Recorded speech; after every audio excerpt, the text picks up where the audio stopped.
Welcome.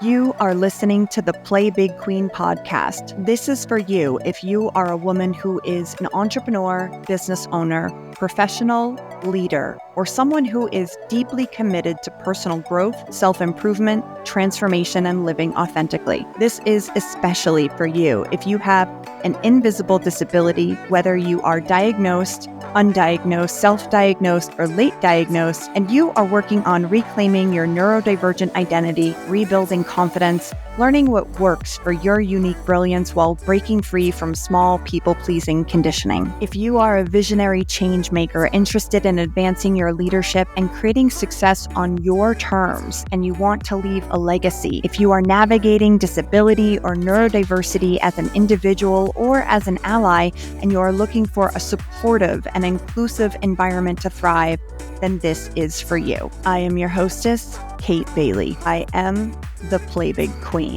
My name is my title and a command for all women. Play Big Queen. I invite you to claim this title for yourself and coronate your Play Big self too, if it serves you. I am a business and embodiment mentor working with women who are ready to rise the fuck up and be your bold, beautiful, sexy ass self, start and grow your big, bold vision, and claim that you too get to have your boldest desires. I am the creatrix of Kate Bailey LLC, which provides coaching services, educational courses, products, and experiences that promote success in neurodiversity advocacy, women's empowerment, embodiment, entrepreneurship, and business to serve women on their transformational journey.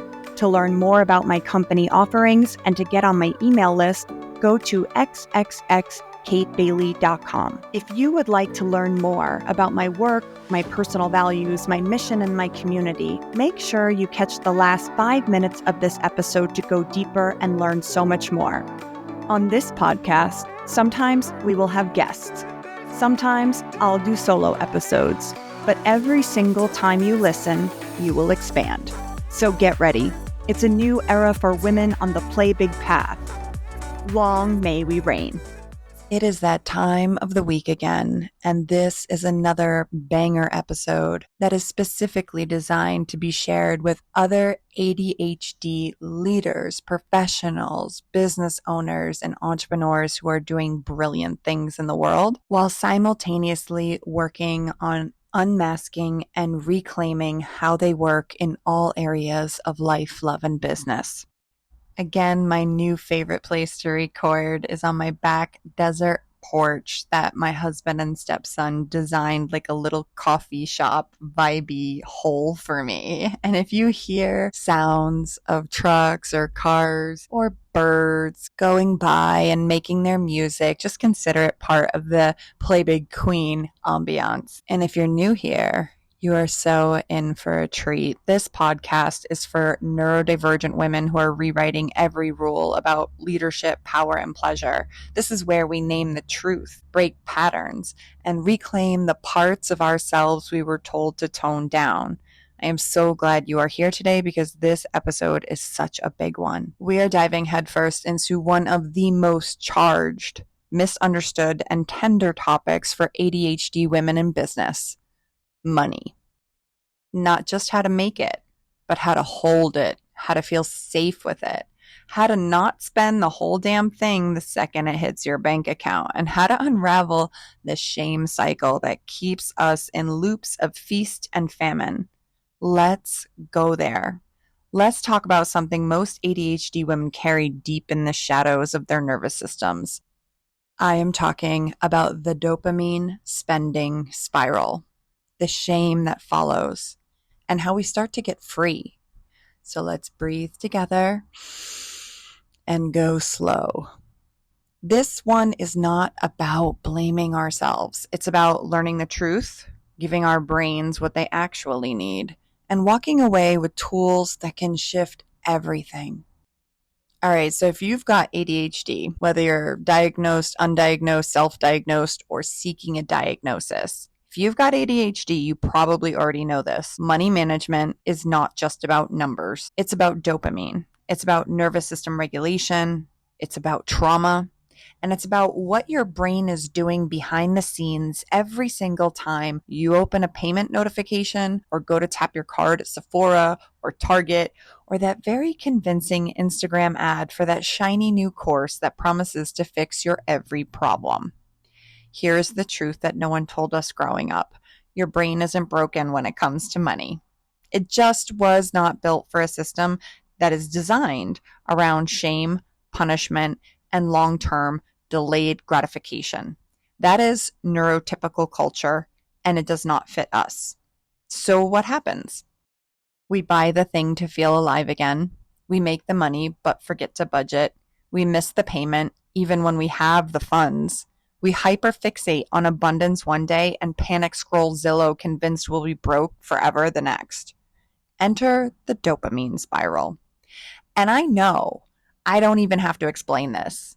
When I say this, I know you felt it when you heard these words. If you've ever spent money that you did not plan to, gone to Target for toothpaste and left with $187 worth of quote unquote joy, felt high while clicking add to cart, and then crushed the next day with guilt. If you overcommitted to a high ticket coaching program and then had no idea how you were going to make the payments, you are not alone. You are not irresponsible. You are experiencing a brain that is trying to feel okay in a world that keeps it in survival mode. ADHD brains are wired to chase dopamine.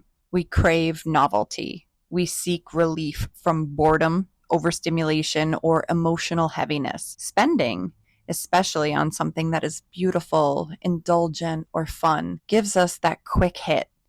But dopamine is short-lived. It gives us the high, but not the satisfaction. And if this is your first time hearing that, go back and listen to episode 20 from Addiction to Alignment for a deeper dive into the difference between dopamine and serotonin. So what happens when this rush wears off, right? Shame. That old record plays the same tune. Why did I do that again? I should know better. I'm so bad with money.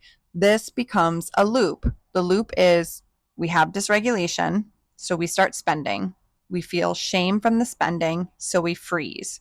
We have more dysregulation and then more spending. And that loop, that is not a moral failing. That is not a character flaw. That doesn't even mean that you are someone who is out of integrity. It is a nervous system pattern that is working in tandem with cognitive dysfunction to wreak havoc on your life. But it is so important to know that shame is not a strategy. Shame will not serve you. There are entire billion-dollar marketing industries built to trigger that shame, because when you feel like you're not enough, you buy. And if you're already in the dopamine spiral, those messages keep you in survival mode, physically and emotionally, unable to hold on to anything for yourself. That is why this work matters. And here's a plot twist and a truth that we just don't talk about enough, right? More money does not solve the spiral.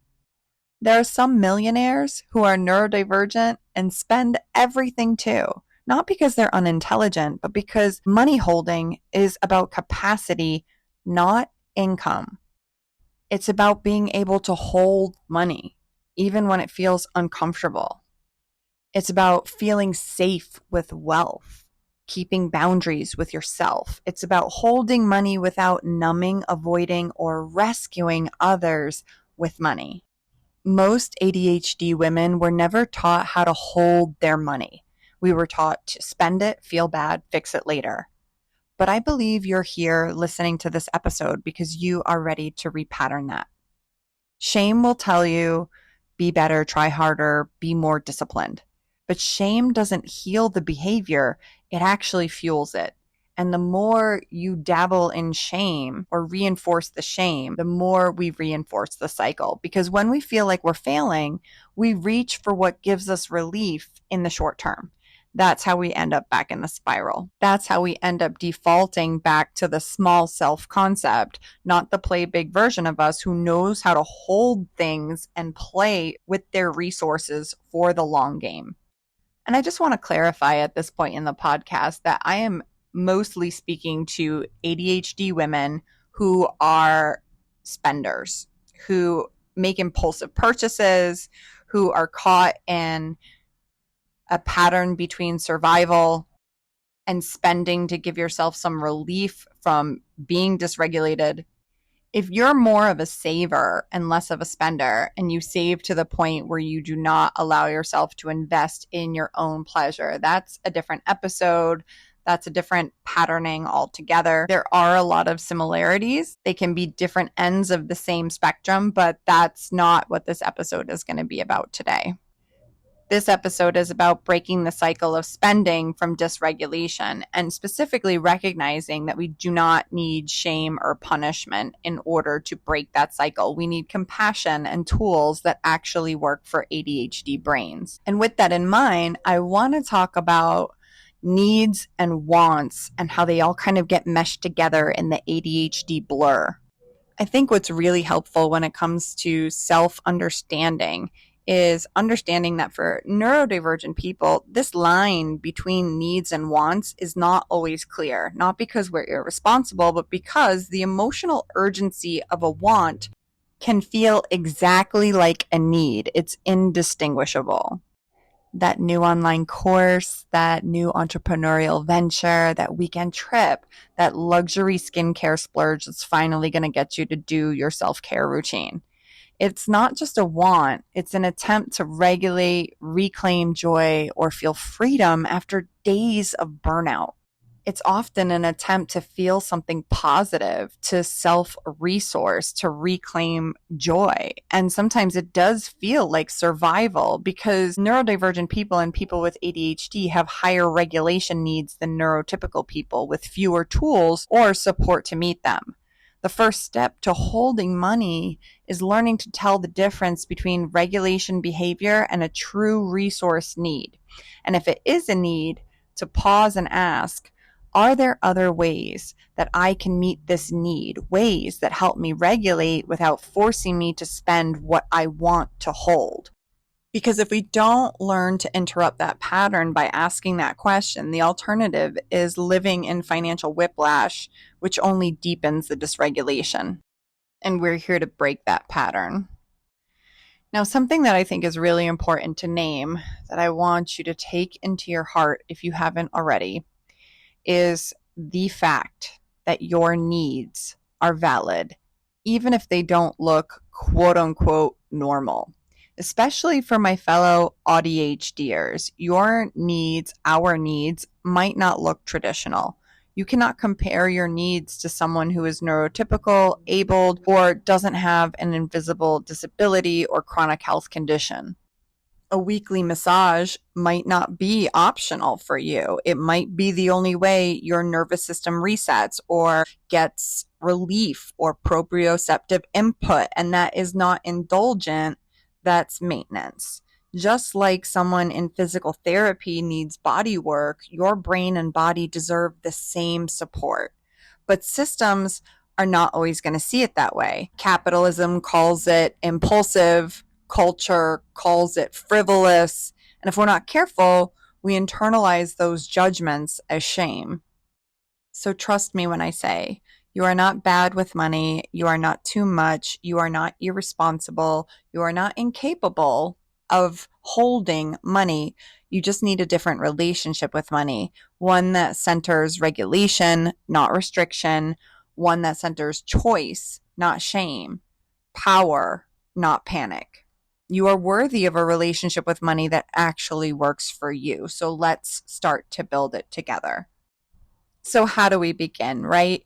It really starts with these, what I call like these little ADHD money mindset interrupts.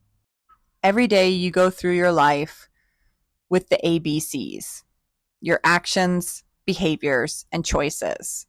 And so the good news is we have thousands of opportunities on a daily basis, big and small, to notice what's happening and choose different.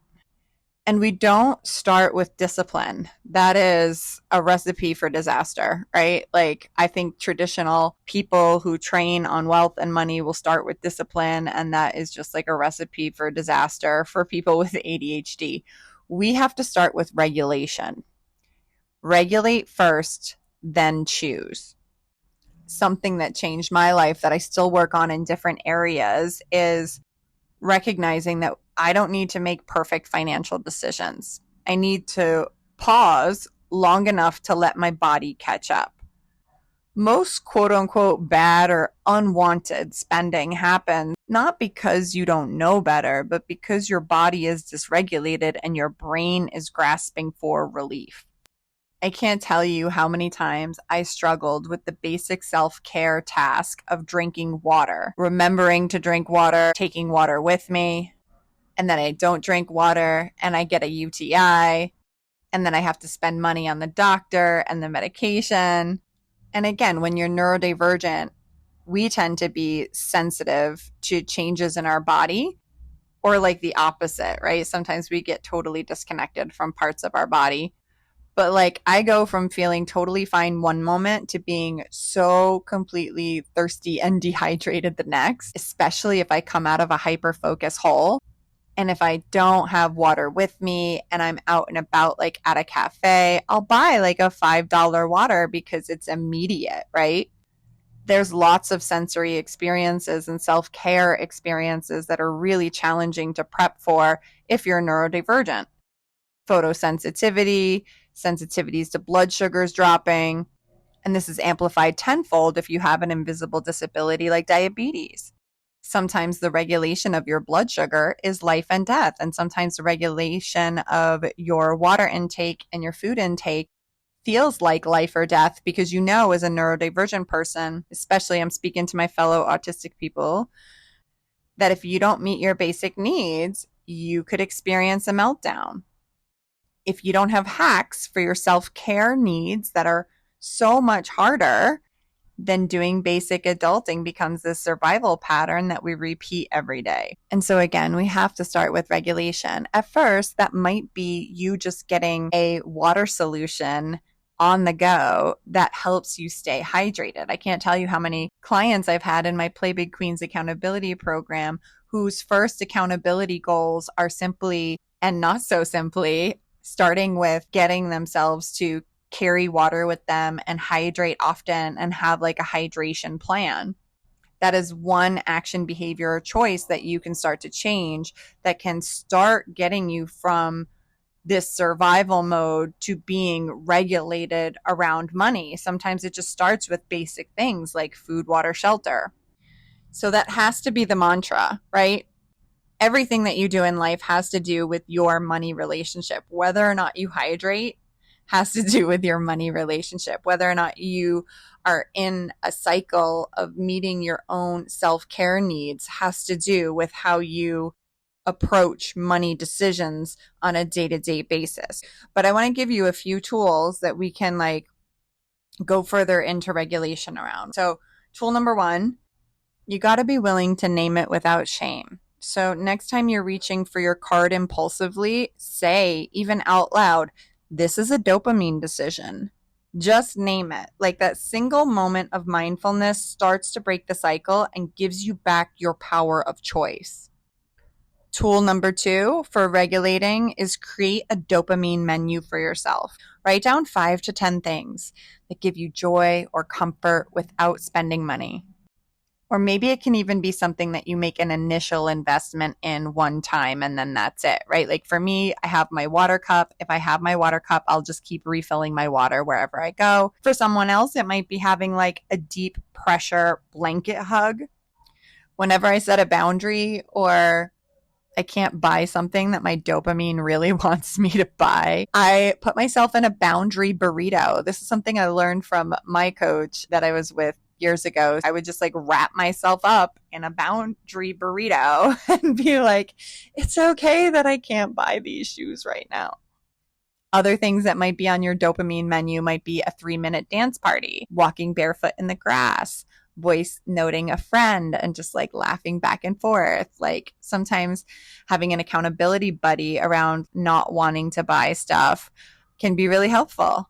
And then the next time the urge hits, try one of the selections from your dopamine menu first, then check in with yourself. If you still want the thing, that's okay. But now you're choosing and responding instead of reacting. Being in response instead of reaction mode is such a key differentiator for being a leader in business or in a company or a profession, right? Like being someone who chooses and responds instead of reacts is everything when it comes to leadership. Okay, tool number 3 is start a want list. Like, make a list of everything in your phone. Every time you want something, just drop it in there and like revisit it weekly. This gives your desires a place to live without shame, and it helps your future self make clear, grounded decisions.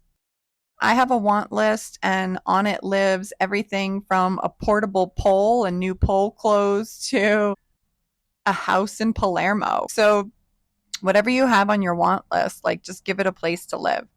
Tool number 4, which I love this tool, it's so simple. Light a candle, put on a playlist, open all your accounts, and just look. No fixing, just noticing. Make your money space safe for your body. Let it feel less like self punishment and more like self leadership. This also gives you an opportunity to get used to being with your money without panic.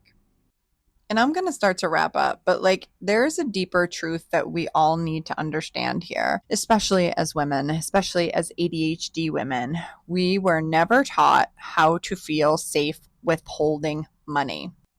We got these messages either consciously or subconsciously, directly or indirectly, that we were too much, too chaotic, too irresponsible. And we start to identify as someone who isn't good with money or doesn't have control over their money. So then we spend money to feel in control. We avoid money so we can feel free, and we shame ourselves so we can feel like we're trying. But none of that is power. Power is presence. Power is learning to stay with yourself even when it's messy. Power is saying, I'm allowed to hold wealth. I'm allowed to learn this slowly. I don't have to do it perfectly. And I get to try to hold it even when it's hard to hold. And listen, none of us are here to white knuckle our way into some polished version of financial good girl status. We are here to lead, to play big, to live big, to hold money in ways that feel sovereign, pleasurable, erotic even, and most of all, yours. And this is exactly why I created Hot, Erotic, Messy Money, a wild, beautiful workshop where we turn money shame into power with a body first approach. It's for women who are done with this cycle, for those who really get it that regulation comes first, and those who are ready to regulate their nervous systems. It is for those who want to hold wealth without fear, guilt, or chaos. And if your whole body just exhaled, then you already know you belong here. And I want you in your full agency and sovereignty when you decide to join. So here is your ethical disclaimer from one honest woman to another. This will not fix all your money challenges overnight. This hot, erotic, messy money workshop is not a lotto ticket or a quick fix, but it will give you a space to grieve the old money self who no longer serves you. It will let you consciously feel and embody what it's like to hold wealth so you can return to that feeling again and again as you build something real. And it very well could be the moment that you pivot into a new story, the ritual that helps you shed the shame and the scarcity, and most importantly, the community that sees the real you so you can stop shame spiraling alone. It could also be the somatic shift that helps you take your next brave, practical step toward your vision of wealth. It's also a space where people will deeply understand what you are going through because this is a neurodivergent affirming, shame deconstructing, radically honest space. It will be fun, it will be raw, it will be real, and it will be messy. And it might just be the moment that you get out of denial and into glorious, pleasure-filled, messy action. Starting by taking delight in the version of yourself you once tried to hide, and ending with the boldest thing of all, you living boldly in your authenticity, actively learning to hold wealth for real, like a sovereign play big queen. Hot, erotic, messy money is a live experience for women ready to rewire their relationship with money. For those who are ready to stick their flag in the sand and to start this reclamation, not through budgeting apps, but through the body, somatics, mindset, and energetics. We'll start with shame release, somatic safety, erotic permission, and enjoy creative expression. And we'll go over some of the nuances around how to hold money without betraying yourself. And it's so important that you understand that this workshop is not about fixing you. It's about coming home to a version of you who trusts herself to lead with money, power, and desire. It's like any other relationship that's been on hard times. If trust has been broken down, we have to start somewhere to rebuild it. That starts with a decision, a proclamation, a reclamation, and knowing what it feels like to repair that relationship for real without making yourself small or wrong in the process. Join the waitlist now at hoteroticmessymoney.com and come get free with us. Early bird waitlist pricing is going to be $97 with bonus access to the Whore Crawl course. Then it goes up to early bird, which is $197, and then the regular pricing is going to be $297. I don't have the exact dates yet of when the prices are going up, so just keep listening to the podcast because I will be updating you all on the ins and outs of the changes of the offer and the due dates and all that stuff through the podcast, through the email list, and on my social media on Facebook. You really don't have to do this alone. You do not have to keep carrying shame like it is yours alone to hold. We see your brilliance, even if your bank account doesn't yet reflect it in your desired currency. And more importantly, we see that you are becoming the woman who can hold more than you were ever taught to believe was possible.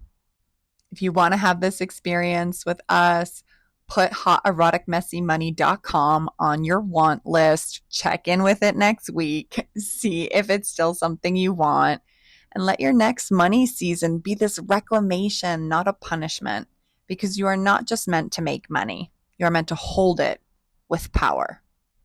Okay, until next week, my loves, stay big, stay brave, and keep playing bigger than the world told you was allowed. Okay, that's it for this episode of the Play Big Queen podcast. Thank you so much for sharing your time with me. As always, eat the fruit, spit out the seeds, take what nourished you, keep what resonated for you, and leave the rest, because ultimately, you know best. This episode is over until next time, but we can keep this thing going. Go to xxxkatebailey.com, scroll to the bottom where it says join our community, and get on the email list to get all the juicy details about all my offerings and where Play Big Queens play together online, on social media, and in person. We've got a tight community of women claiming their boldest desires, celebrating wins, playing all out, fiercely standing for each other, and going higher together. Go to xxxkatebailey.com, put in your email address, and confirm your subscription. Once you're in, you'll get all the juicy guides, tips, and inspirations, and you get notified first about all the offers we have for all the big stuff we're doing over here. Go to xxxkatebailey.com to stay in the loop.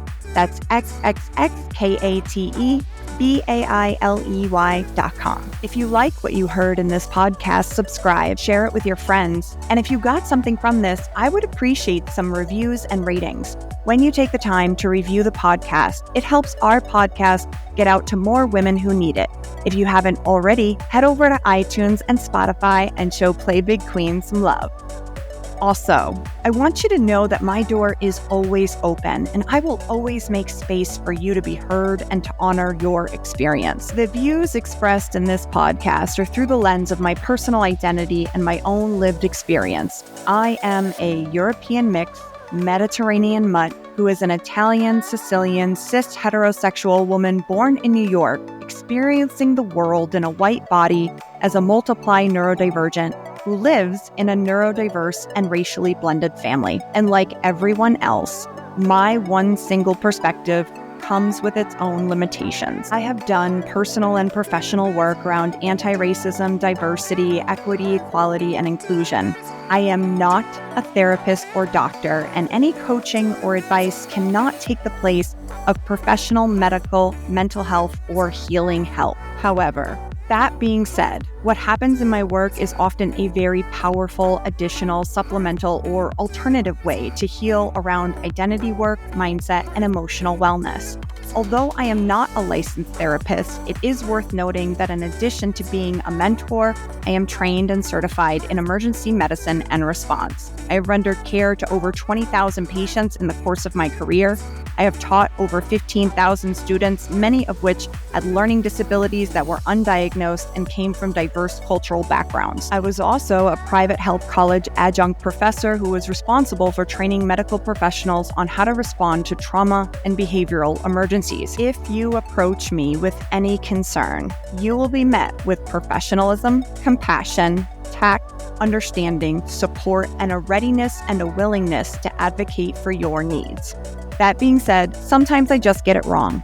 I am a human being on my own growth journey after all. When I mess up, I'm always available for a courageous and crucial conversation that makes way for growth and healing. Your experience and voice matters to me. I sincerely welcome any feedback you feel called to share. You can email your comments or concerns to info@playbigqueen.com, knowing that I am open to having any and all crucial conversations needed. Okay, remember, you are brilliant. Celebrate yourself, value your own unique way, and honor your own timing, because you can totally create a life and business that feels good and is successful on your terms. Remember to release expectations of what you think your play big process should look like, and be willing to do the work that needs to be done to play big. But most of all, when you come face to face with your boldest desires, remember to trust yourself and play big, queen.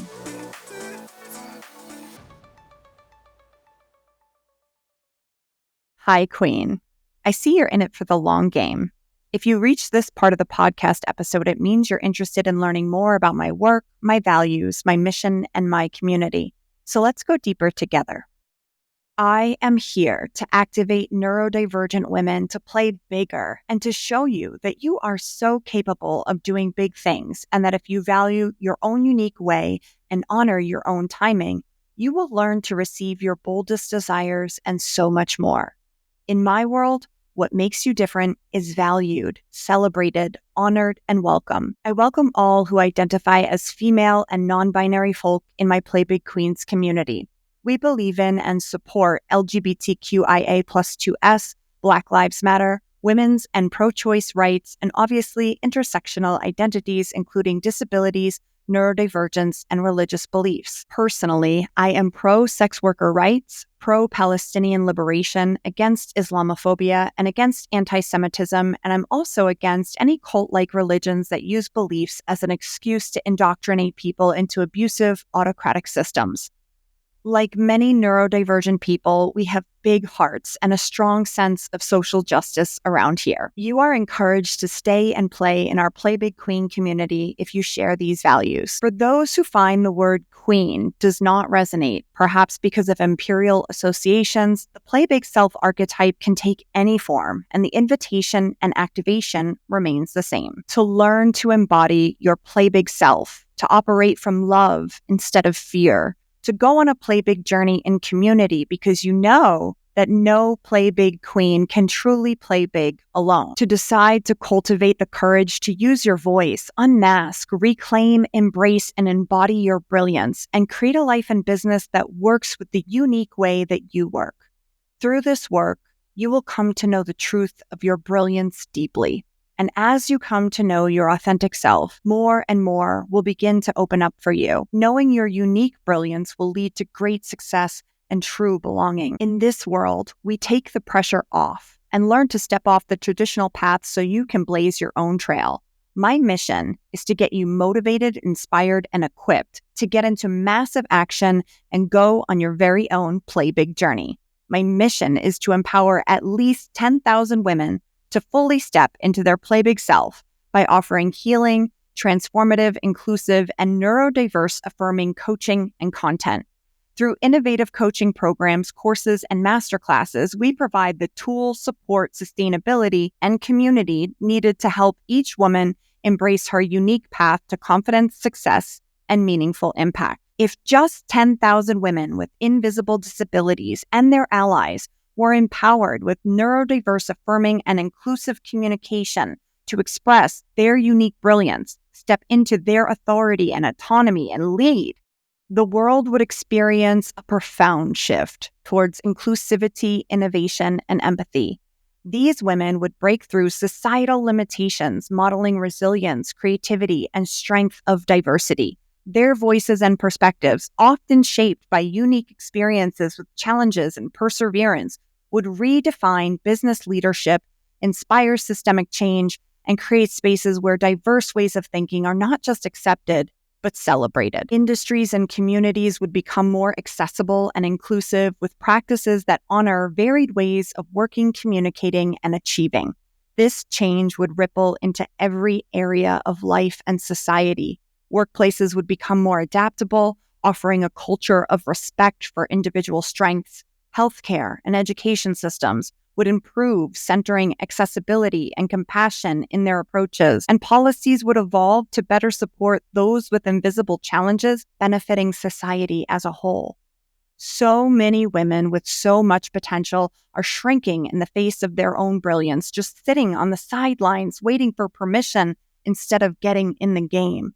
The activation of the latent potential in these women, their empowerment, making them visible, would inspire others, reduce stigma around invisible disabilities, and encourage everyone to lead authentically. Their successes will light the way for countless more women to rise, creating a culture of true diversity where every person feels valued, included, and emboldened to contribute their brilliance and lead with it.